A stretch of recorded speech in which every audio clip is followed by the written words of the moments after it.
everybody. Welcome to Coping with COVID. I'm Becky Demattia, and I'm the bereavement coordinator at Talbot Hospice. And I just wanted to come back today. We're going to be doing this weekly, and just our topic today is our graduating seniors. They are really struggling, and justifiably so. So today, I just want to kind of talk about that. So if you have a senior in your life, I encourage you to like this video and share it. If they don't have Facebook, we're going to be posting this video on other platforms. But just wanted to kind of talk about this today. This is really important as we are experiencing this very different way of life with COVID-19. So I do want to address graduating college seniors, but today I want to focus on high school seniors. I did reach out to some seniors I know because they're the ones who are living this experience, and I wanted their feedback. I want to know directly from them, what are they experiencing? We can make assumptions and thoughts about it all day long, but let's kind of see what our seniors are experiencing. So a couple of the kids I reached out to wanted me to share their thoughts with you and their heart with you. um, so let's just kind of talk about the obvious, right? What are they grieving? And when we kind of validate, or when we identify what we're grieving, it gives validation. So obviously, they are grieving some of these big events, right? The opportunity to go to prom, the opportunity for some to participate in a graduation ceremony, um, to go to their final sports games, to participate in away events.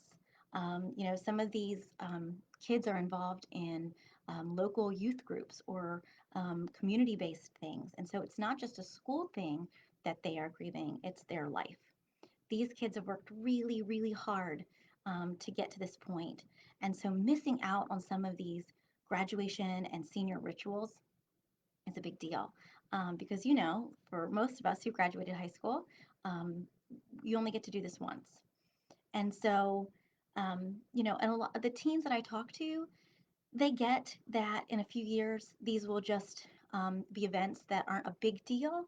But to them, it's a big deal right now because they're not getting to participate. And it's not just the events.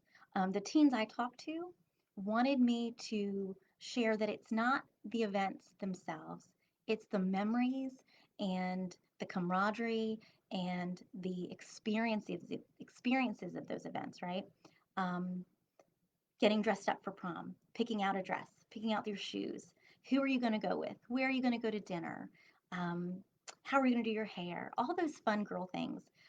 Guys getting together, and the big deal with the teens is getting asked to prom.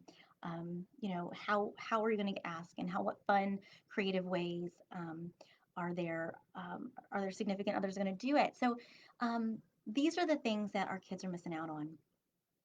Um, I asked our kids, about our teens, um, a couple questions. I wanted to know what in fact they were grieving. I wanted to know what are they doing to get through these events, what would be helpful to them, and um, what in fact emotions and experiences are they encountering. So I want to go over that with you guys today. Um, so we talked a little bit about the events. So the events are memories with their friends, with their classmates. And a lot of these kids have plans to go on to college. And so this celebratory end of a chapter is a big deal. And creating these memories, creating these shared experiences is something that's really important.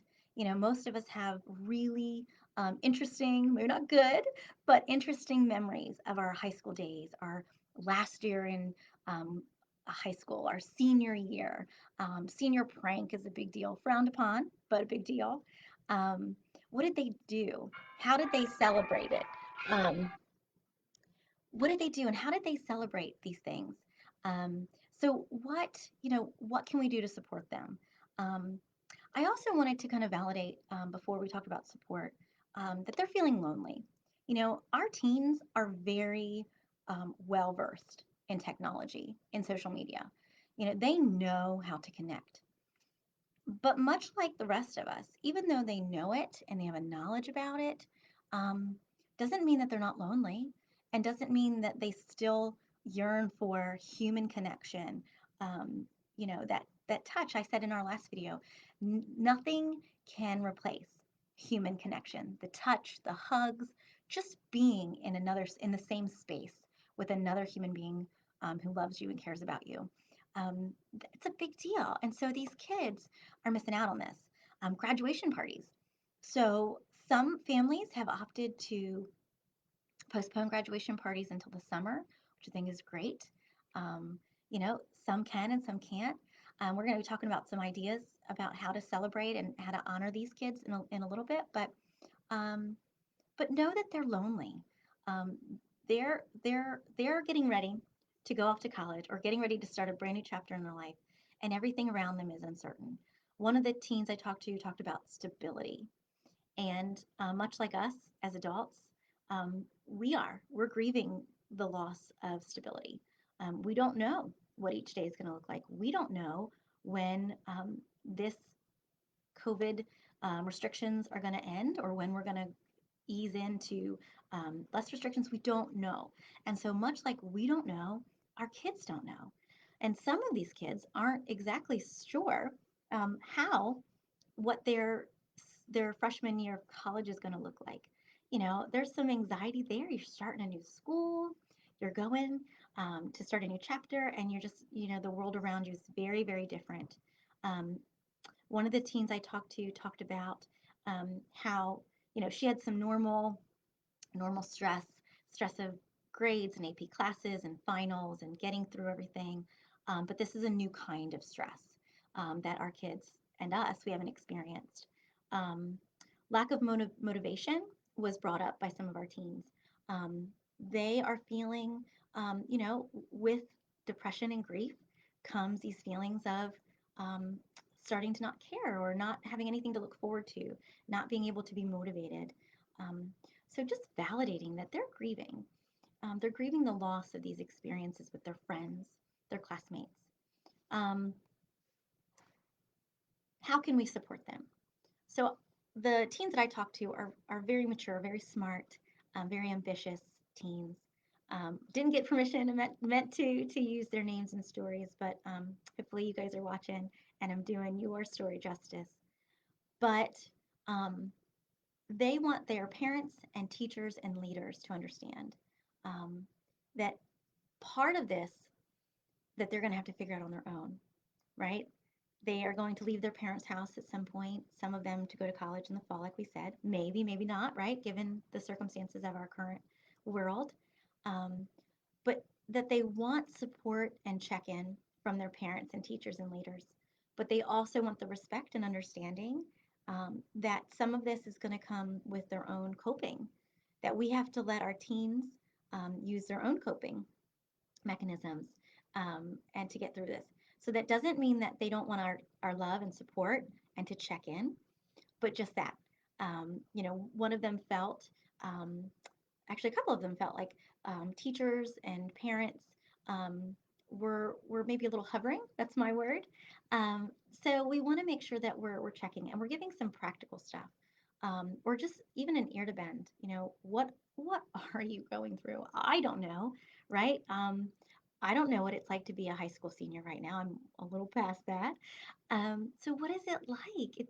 Our world is very different. So their advice. So I asked them, using the word advice very loosely, what would you say to other seniors? And what are you saying to your friends? Um, here are some great tips. Find a new hobby. Find something you're interested in that can keep you busy. Keep a schedule and a routine. Both um, both my seniors that I reached out to both said schedule and routine has helped them stay on track. Um, learning their independence, learning to spread their wings a little. A little bit of independent learning as we're working from home and learning from home has presented some new challenges. How motivated are we to log in and get our work done? Um, Continuing to reach out for support, as I talked about loneliness earlier. Um, you know, they they need to reach out just as much as we need to reach out to them. So these are some ideas. One of the teens also encouraged um, the guidelines for the teachers and the leaders. Like there needs to be guidelines, but some realistic expectations. Um, one of the students is feeling like they're some of the expectations are unrealistic in that work needs to be done, but just kind of giving some license to expect some certain challenges and expect um, a different way to get some things turned in. Space, encouragement. The best way to, one of the best ways to get through our grief is to feel validated. When we feel seen and we feel heard and maybe not understood, because we can't fully understand what our seniors are going through. I mean, we can to a point. We can empathize and try to put ourselves in their shoes. But for those of us who are past that, it was a very different world and a very different place. So just kind of giving them space to honor that, yes, you will be okay. And yes, these are events in your life that the events aren't the big deal, but the memories are. You're going to have very different memories, right? You won't have the memories of going to prom, but people have been creative about doing proms at home, um, or virtual proms. Again, not the same as human connection, but people are being creative.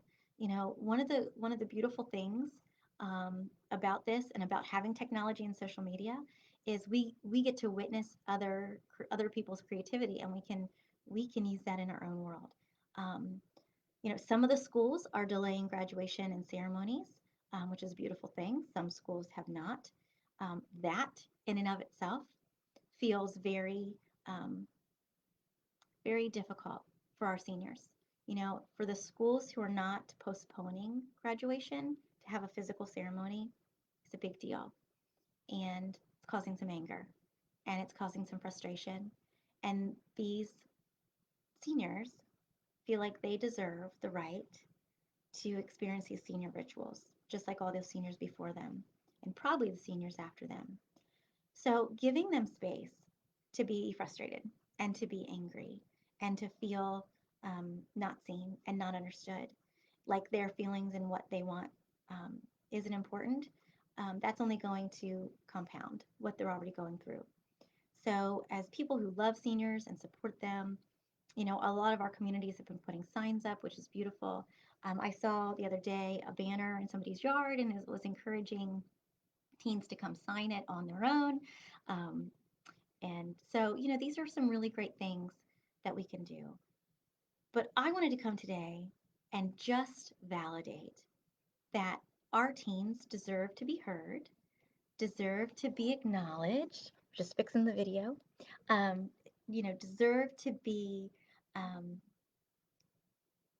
just given space and given acknowledgement that their memories are going to be very different. They're going to be remembering COVID and the year COVID hit their high school graduation.